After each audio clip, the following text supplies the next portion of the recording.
places is contaminated with plutonium. They've done a weapons dispersal test where they blew up a nuclear weapon. So are we in a plutonium-enriched area right now? There's plutonium around. Okay, great. According to Parrot, many years have passed since the last weapons test. But this area has become a prime location for something else. Observing flight tests. I hear something right now. Sounds like we got something coming in. In the distance, an F-15 moves through the skies over Area 51. Not long after, it's joined by another.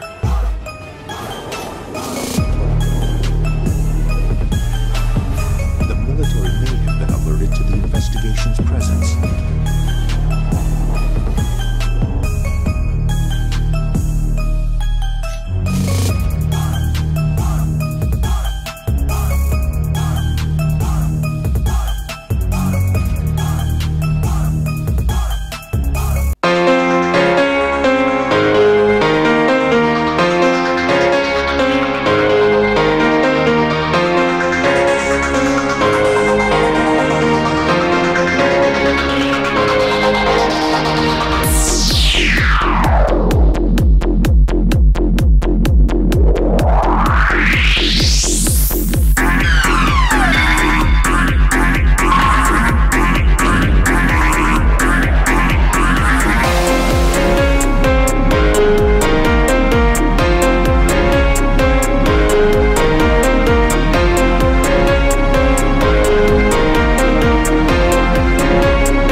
that Lazar had ever been working at Area 51.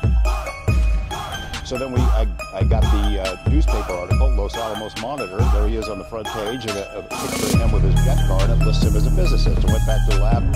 We don't have anything for him. And I know he was there, not only because of the phone book and the newspaper article, but because I've interviewed 4 or 5 people who worked with him there who said he was there working on classified projects. With strong proof that Lazar worked at Los Alamos, Knapp believes there's credence to his claims. But one of the most bizarre is yet to come. Lazar also divulged to Knapp that while working at Area 51, he came into contact with a powerful alien energy source he called Element 115. He speculated that it came from some other planet or some other solar system, and we're taking it apart to figure out how it works. Lazar claims Element 115 is used to power flying saucers. The key for me was always, did he work at Los Alamos lab? Because if he wasn't working there in a classified position in scientific and technical job capabilities, then it's at least conceivable he could have worked at a place called Area 51. Do you believe Bob Lazar's story? I do. Now, a former CIA pilot is about to confirm Lazar's story and steps forward with a shocking sighting of his own. Just a few minutes ago, we saw one of the government extraterrestrial UFOs. In 1989, alleged government physicist Bob Lazar tells the world he's been reverse engineering extraterrestrial flying saucers at Area 51. Lazar also claims the flying saucers he worked on are powered by a strange alien energy source called Element 115. But the secrecy surrounding the base keeps anyone from verifying these claims. Stories of elite security forces keeping the curious away creeping to surface. Is about to see just how intelligent these incidents really are. I'm about to meet with author Susan Wright, who wrote a book about Area 51. Now, she had a very scary experience being just outside the perimeter of Area 51. After Susan had driving 145 miles to Las Vegas, the intersection of 175 and a dirt road leads directly into the base of the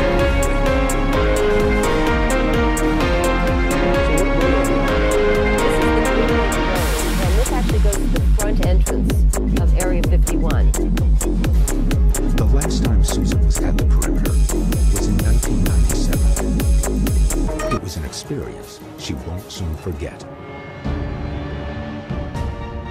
The military really controls this area, and they try to be very intimidating to scare people away. So what did you experience? Well, when we went down this road, we went all the way to the border of Area 51, and we saw the camo dudes. Camo Dudes is the nickname given to Area 51 roving security guards who wear camouflaged uniforms. They were blocking the road so we couldn't get in any further. And we pulled back to the next series of buttes. We got out of the car, and a helicopter just rose out of nowhere. It was like no sound, no warning. Just suddenly the helicopter was boom right there in front of us. Like how close? Like 40 feet away. We actually had to jump into the car to protect ourselves. It's very frightening, it's very intimidating, and obviously that's what they meant to do. They wanted to scare us away from the area.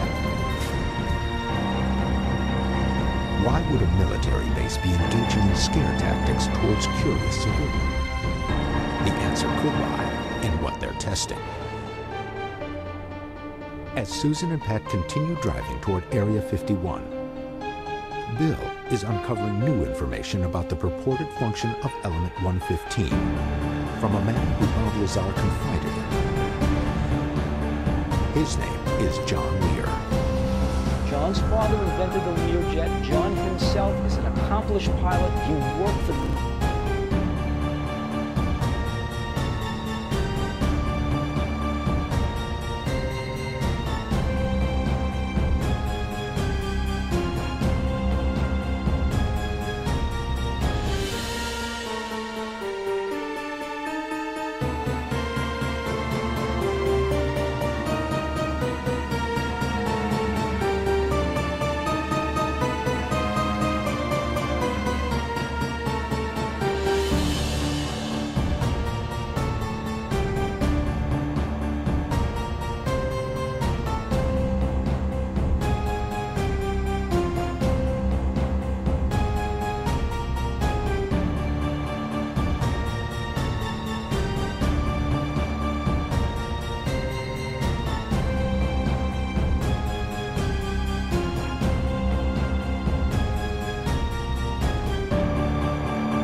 intelligence agency. The U-2 spy plane was highly classified. They needed a place to test it outside of the public eye. Engineers initially choose Groom Lake, an enormous dry lake bed, because of the possibility for a 20,000-foot natural runway. But when it becomes apparent the U-2 would be vulnerable to Soviet missile attack, the U.S. military begins ramping up other secret projects. Well,